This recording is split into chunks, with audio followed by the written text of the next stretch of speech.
Go ahead. Hello, my name is Yannick Aubrey, and we're going to be talking about ethical issues in supply chain management. Presenting with me as well is Luke, Andy, and Zach. So the first thing we're going to talk about today is ethical issues in a supply chain for fast fashion. On this slide, you'll see a picture. It has three companies, Forever 21, H&M, and Zara. Those are three companies known for relying on fast fashion, which we'll come to explain shortly. So, as we already know, and you probably had a decent idea of already, many aspects of the fashion industry have been known for questionable practices in ethics and many other things, frankly. One such area known for questionable ethics is the fast fashion industry. It's very popular in first world countries such as the United States, the European continent as a whole, mainly Western Europe, and Japan, for example. Fast fashion is known for two things, cheap and quick. They want cheap and quick designs that emulate the most recent looks worn on the runways, such as Milan and all those famous places that models wear, the newest fashions. And price is also a huge factor because people want cheap clothing. Who doesn't want cheap clothing? However, there's always a catch. And these popular looks, they're usually sold at really low prices in large consumer big box stores, bringing in the need to quickly and cheaply manufacture these items. How do you do it? Well, the countries with modern factories, infrastructure, and ethical labor laws and governments would not really have the ability to make this clothing for the lowest possible cost. Well, that means we got to search to other countries, such as third world countries, such as China, Burma, and Vietnam, where these ethical labor laws, infrastructure, and factories are much cheaper. Plus, they have a government that likes to accept bribes and take kickbacks. They're no stranger to working their employees for just a few cents a day, really long hours, like 10, 12, 14 hours at a time, and no protection from hazardous work, safety equipment, or their management, for example. And the picture on the bottom there says, I made this for 60 cents and I bought this for $50. That's basically the main principle of fast fashion. And of course, there are human costs when it comes to fast fashion. It breeds quite a few things in these, in particular, these 6 points here. You'll see exploitation of the workers, not treating them fairly. Long hours, like I mentioned before, 10, 12, 14 hours at a time, no breaks, no lunch breaks at all. Low wages, 60 cents to $1 a day is pretty much the norm when it comes to working in these sweatshops here.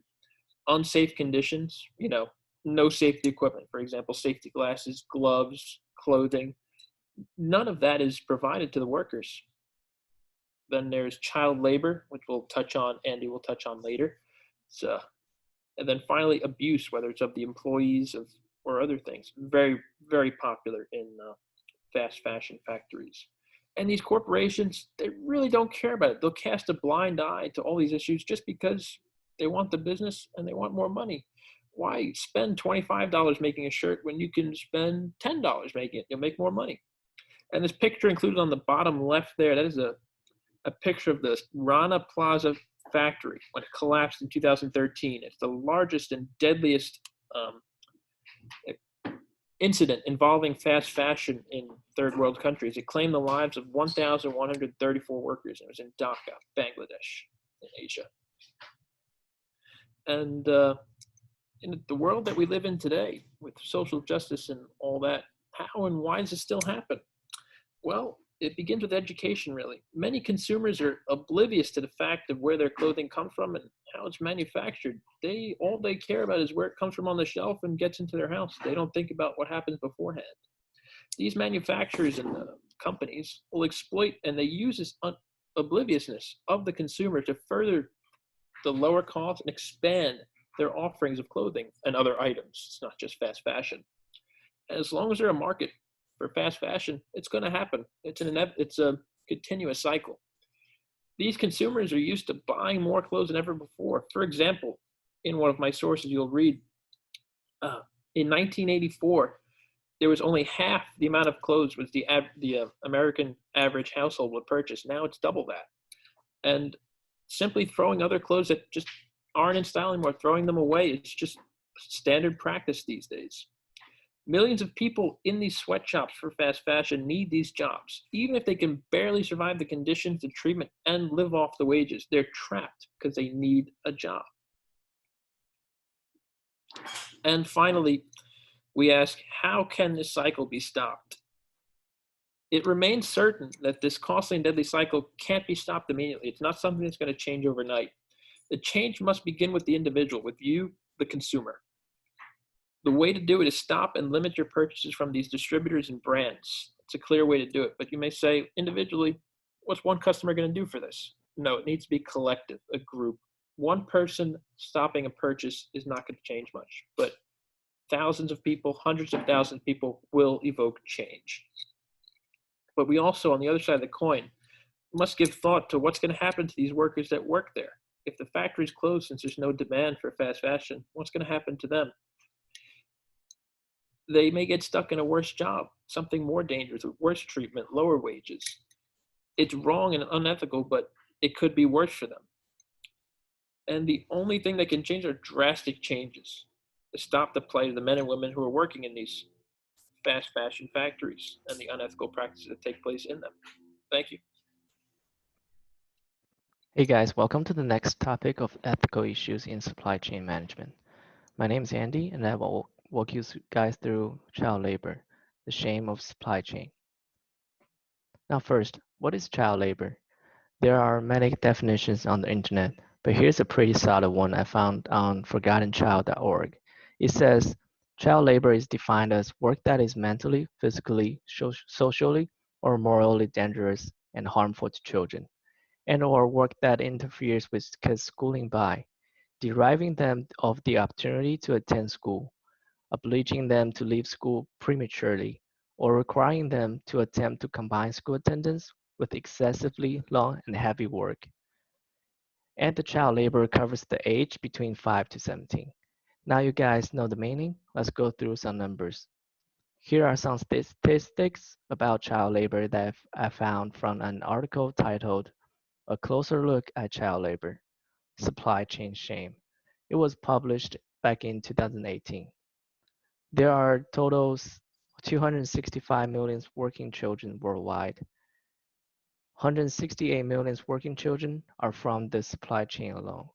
That's more than half of the population of the United States. 85 million are conducting their work in dangerous conditions, for example, shipbreaking industry. In Bangladesh, almost half of the children working in shipbreaking are believed to be under 12 years old. The work comes with a high risk of injury, and at the same time, the children are exposed to toxic fumes. In the world's poorest countries, slightly more than 1 in 4 children are engaged in child labor. In Bangladesh, children as young as 6 work up to 110 hours a week. I mean, these numbers are insane. Japan was ranked highest suicide rate back in 2017. That's because the working adult in Japan works an average of 100 hours a week. Imagine those pressures put upon children. And in 2020, approximately 1.1 million children were sold as slaves this year alone.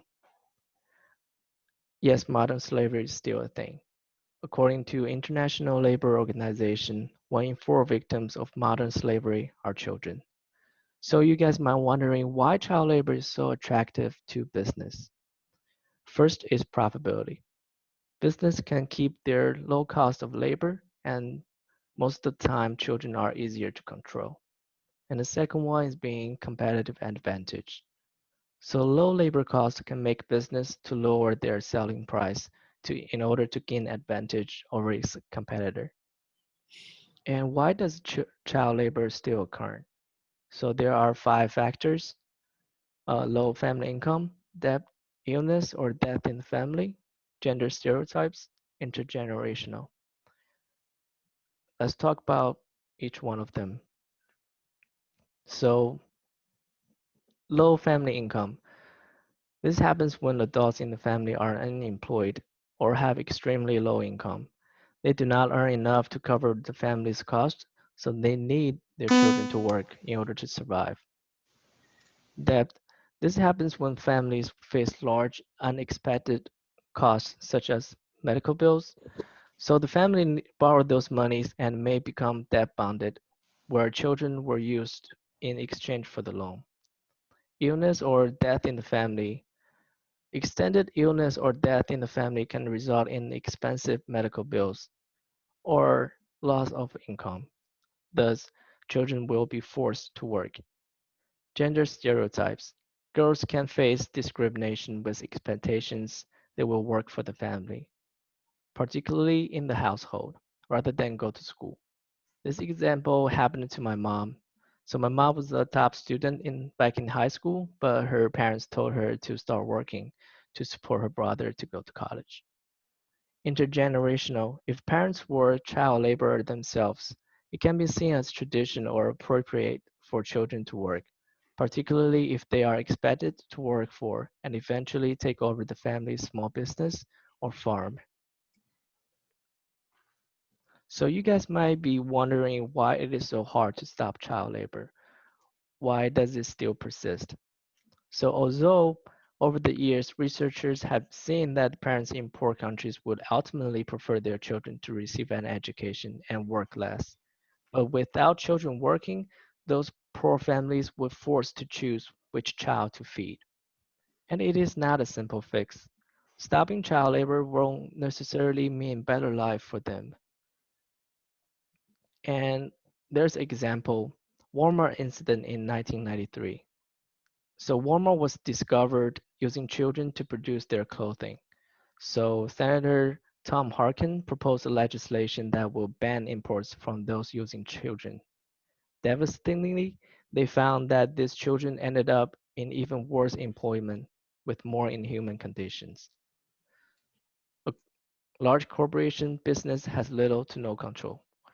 So according to the article, Why Does Child Labor Occur by World Vision, the business worldwide, including several elite brands, have been caught in the crossfire of past years' media exposure due to the existence of child labor in their supply chains.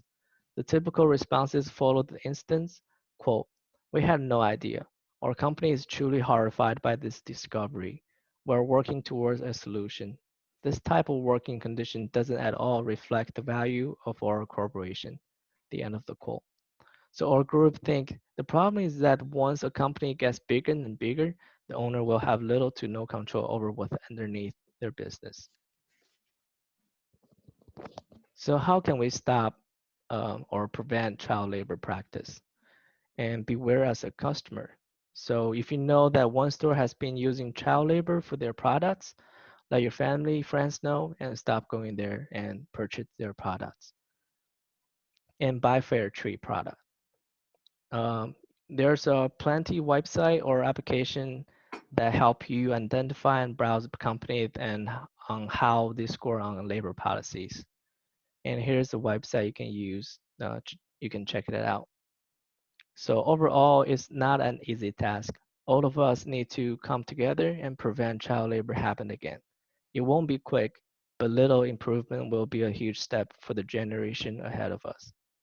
Thank you. Hello, everyone. My name is Luke, and I'm going to be discussing health and safety issues and prevention and uh, environmental ethic issues in supply chain management.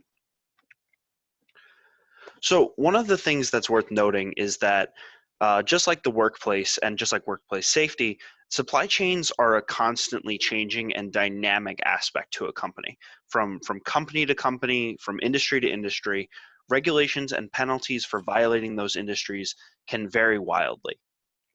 Supply chain safety exists not only to protect the business, but to protect the employees whose lives could be impacted forever by issues within the supply chain. The business needs employees in order to produce the products, in order to have their supply chain work, in order to make money. And it's much more important than maybe they realized previously to maintain safety standards in order to ensure that they are getting the best from their employees and that their employees are not facing long-term repercussions for their work with the business. You could kind of look at the start of the supply chain as the beginning of the Industrial Revolution when things like this began. But if you look more accurately at the start of the moving assembly line developed by Henry Ford in the early 20th century, you can kind of see where it really kind of started to take off. When suddenly changes to supply chains are happening on a more consistent and more rapid basis, you need to consider those changes and how they're going to impact the health and safety of your employees, and then consider where changes within the new supply chain may need to change yet again. But something that has historically been proven is that businesses are not always willing to interrupt their supply chain in order to change health and safety policy.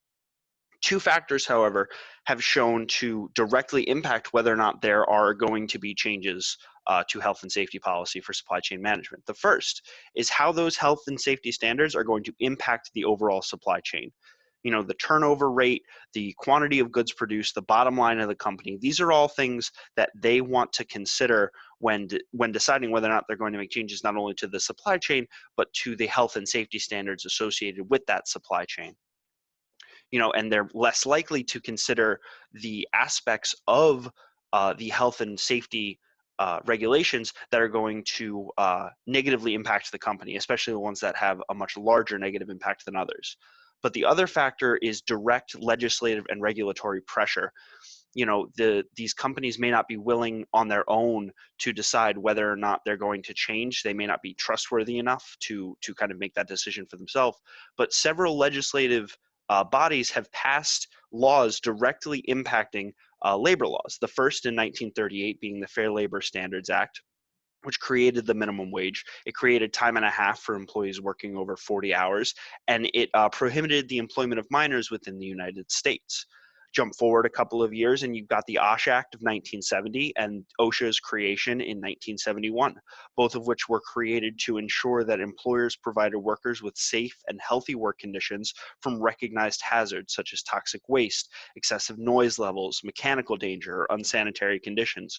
OSHA, of course, not only enforcing these standards, but providing training and education about them as well. The last one being the Mine and Safety Health Administration, which was founded in 1977 to help prevent death and illness from being a miner. Mining being one of the most dangerous professions in the world, before this administration, there was very little regulation or oversight for the health and safety of the people working in these mines.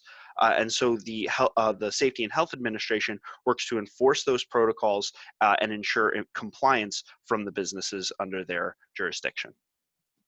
But one of the things that we as consumers don't think about a lot is the impact we can have on health and safety standards, which historically is proven as long as one of two things is present between the buyer and the supplier. The first being adequate monitoring and penalties. This is where the average consumer comes into play more, as they, if you're on top of what a company is doing, where their supply is coming from, who they're employing, how that employees' health and safety are being considered throughout the supply chain, and then penalties such as boycotting goods from a particular company on a large enough basis could absolutely have a drastic impact on a large corporation. But it does require a lot more. It requires a lot of work from the average consumer, and they need to be willing to work together, and it requires a large force. The more nuanced and sometimes simpler impact on health and safety standards for a particular company comes from collaborative or trust-based relationships that already exist in the industry. If we're looking at a business-to-business relationship, you can see how one business who might have ethical concerns about where their supplier is getting their goods or how they're being produced can sit down and address those concerns as two companies working together, and the supplier, in the event of a trust-based relationship, or even sometimes a necessary one where perhaps the buyer is a large client, can take those suggestions and apply them so as to keep their business open. Perhaps it's not the right moral reason to adjust their health and safety standards, but if it protects the workers, how bad can it be? Then when we look at the environmental impact of supply chains, one of the most important things to consider is the future, because that's really kind of the timeline we're looking at. And something we're going to see in the next coming years is rapid growth for the consumer sector, meaning that there's going to be increased in numbers for needs for particular goods, but at the same time, companies have to work in order to reduce their overall impact on the environment. So those are kind of, opposite forces where they need to produce more, which would historically create more of an impact on the environment. The environmental impact needs to be lessened while the number of goods needs to be increased. When you look at consumer packaged good companies like Coca-Cola or Procter & Gamble, which produces Tide, 90% of their overall environmental damage by that company comes from their supply chain, especially in the production of greenhouse gases. But that's not where it ends. Greenhouse gases, toxic waste, water pollution, air quality, energy usage, and deforestation are all direct results of the supply chain for these CPG companies. And in order to meet the needs of the climate change agreements that are going on across worldwide bodies, these CPG companies have to cut greenhouse gas emissions by over 90% before 2050, which is very soon. But when we look at solutions to increase sustainability for our environment and within these companies, the first and most important aspect is analyzing and identifying problems in your supply chain. If you can recognize where the problems lie, that's the first problem out of the way, and then you can develop change based on those needs. From a consumer perspective, auditing suppliers and regulating your own inventory and addressing concerns with suppliers about how and where and why the supply comes from, if they're using child labor, if they're using sweatshops in third-party countries, these are things a business has issues with. They need to address it with their suppliers. But as I said, industry relationships and business to business relationships have the highest likelihood for bettering not only health and safety, but environmental standards. When you can work as an industry to create more sustainable practices, then you're solving problems that all the competitors in that industry are facing. If everyone can work together to reduce the overall supply chain of their entire industry, then the overall impact that that industry is going to feel and the world is going to feel as a result is going to be very positive. And the last thing to consider, especially for sustainability, is how technology can aid the recovery and the improvement of supply chain sustainability. So the first being direct management. You want to reduce the overall waste being produced by your manufacturing and by the distribution of goods. Machine learning and artificial intelligence are two key aspects that can not only help keep track of quotas and help audit inventory, but they can also kind of keep an eye on the supply chain and see where perhaps certain levels of certain environmental factors are being produced, and then you can adjust from there. More importantly, machines can help optimize shipping and consolidate shipping so that in the event that you have a massive shipment that needs to go across the ocean, you're shipping as much at once to reduce the overall emissions by that shipment. Monitoring and transparency between manufacturers and suppliers of the raw materials is another key aspect of technology where it can help you track that inventory.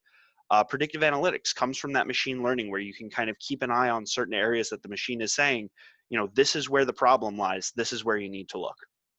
But last and most important as it applies to the environment and to health and safety, a balance between using the machines to improve supply chain management in an ethical way cannot be used to replace workers for whom these protocols and these regulations are being put in place. The machines are not here to replace the worker. The machines are here to help improve the lives of the worker.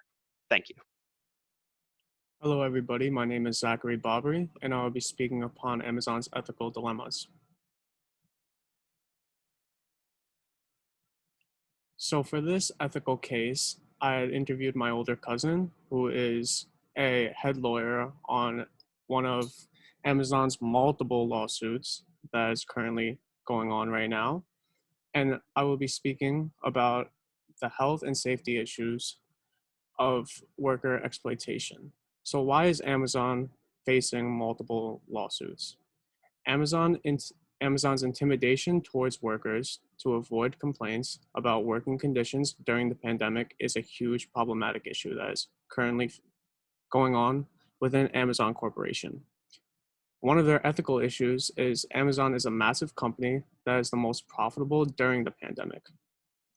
And their focus remains only and solely on profit and not the workers, which disregards all of their safety.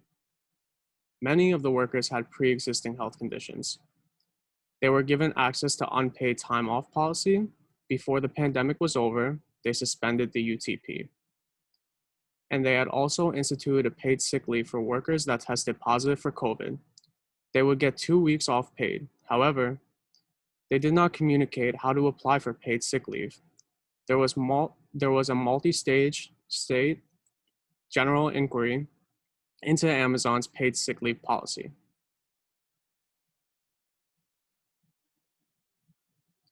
This made workers feel forced to come into work. There was extreme pressure to come into work due to the multiple firings that were going on and the unemployment due to the pandemic. The CDC and NY state government did not follow these guidelines, such as shutting down the facilities and airing out the facilities for 24 hours. There's hard evidence that the facilities were not shut down for over 24 hours. Due to this, workers were scared of not knowing what was going on in the warehouse or in Amazon Corporation itself. Amazon never told workers about previous workers getting that were tested positive or even being tested for COVID. If employees did not report to work due to the fear, they would be fired. Amazon's productivity rates is essentially workers would have to meet a certain level. However, they would need extra time, such as to go to the bathroom, clean themselves, their workstations. If they didn't take this, they would not meet their time requirement, which can lead to termination as well. The workers never knew that they would be able to take extra time due to Amazon's lack of communication to its employees. So they paused this ruling during the pandemic, and there was a lack of communication that they did pause this ruling. So many people are not aware of the impact that a former warehouse worker for Amazon, Christian Smalls, had on multiple employees and the protests that are going on right now within Amazon Corporation for the workers' fight for their health and safety. So who is Christian Smalls? So Christian Smalls worked in a fulfillment center. He was an employee in Staten Island and wanted Amazon to be shut down in the beginning of the pandemic. He led a protest raising public complaints, and he was subsequently fired for organizing the workers to protest. A chilling effect spread through the facility, preventing workers from raising concerns and complaints. The still pending claims are being discussed in court currently. When he protested, an Amazon company memo from the Amazon's General Leading Council was leaked to the public. In this memo, the council was calling for the image of a former employee to be smeared to lessen the legitimacy of his case and the case in general. In conclusion, Amazon is a large company of this stature and should have better safety protocols for its workers. False advertisement about commercials speaking about how they take care of their workers is simply false. Violating antitrust laws is a huge issue that Amazon still does to this day. They use data to thwart competitors and compete very aggressively, and they classify themselves as startup company, so they don't have to pay federal taxes as a loophole. Thank you for listening to our presentation today. The following are our 3 multiple choice questions. The first being, why does child labor occur? A, low family income. B, debt. C, illness or death in the family. D, gender stereotypes. E, it's an intergenerational issue. Or F, all of the above. 2, what is the name of the location where 1,134 people were killed in a factory collapse in Dhaka? A, Royal Plaza. B, Rana Plaza. C, Remy Plaza. And finally, which organization is responsible for national oversight, education, and enforcement of health and safety standards? HSE, MSHA, OSHA, or USDOL? These are our works cited. And thank you for listening.